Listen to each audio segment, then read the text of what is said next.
Hoje eu vou falar um pouquinho com você sobre insulina, glicose. Primeiro, glicose, a gente já sabe, ou às vezes ainda é um pouco confuso. Tudo que a gente come, nosso corpo converte em glicose, que é a nossa energia, nosso combustível é a glicose. Nosso cérebro funciona à base de glicose, nosso corpo, então a gente precisa de glicose para gerar energia. O problema é que a gente consome excesso de energia, ok? Fecha parênteses. A nossa maior fonte de glicose são os carboidratos. A gordura boa, a proteína, no fim ela acaba passando por um outro processo para gerar energia também. Mas vamos falar sobre carboidrato. Quando a gente come carboidrato, principalmente os carboidratos simples, aquele pão refinado, os biscoitos refinados, o próprio doce, o açúcar, refrigerante, o suco de laranja. Então, na nossa própria saliva, quando aquilo entrou em contato com a nossa saliva, a gente tem uma enzima na boca chamada amilase salivar, que já aciona a insulina, já manda uma mensagem, chegou glicose, precisamos transportar. O que acontece? A celulinha da glicose, a molécula da glicose, ela não entra sozinha na célula. Quando ela bate na porta, a célula não deixa a glicose entrar. Células, nosso corpo tem células em todo, nós somos um composto de células, então tem célula de gordura, as células do fígado, células dos músculos, tem célula em tudo. Então, a glicose não entra na célula. Ela precisa da insulina, que a insulina é como se fosse um ônibus, um transportador. Então, ela se liga com a insulina e aí, quando a insulina bate na porta da célula, aí sim, a glicose consegue entrar. Então, a insulina é o transportador. É a molécula que carrega, que faz a ligação e que a célula aceita. A quantidade de insulina que é liberada depende da quantidade de glicose que é consumida.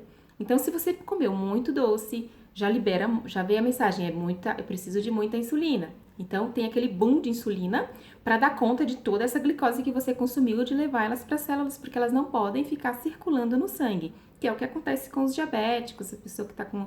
Quando fala, minha glicose está alta, é porque não está tendo insulina suficiente para transportar e levar para as células, essa glicose fica no sangue e isso é ruim, é o que leva a diabetes. Resumindo, né, gente, o processo é mais complexo.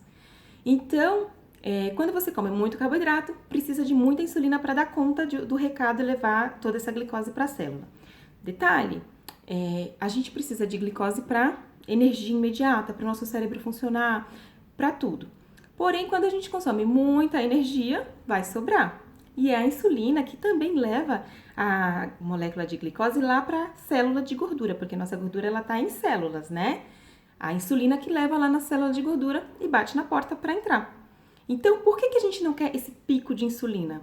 Porque quanto maior for o pico de insulina, mais as insulinas vão levar gordurinhas para a célula. E a gente não quer, a gente quer fazer o caminho contrário, a gente quer que gorduras saiam das células. Então, não tendo pico de insulina, a insulina não vai levar a glicose para a célula. E aí vamos começar a fazer o processo contrário, que é a lipólise, que é a quebra da gordura da célula.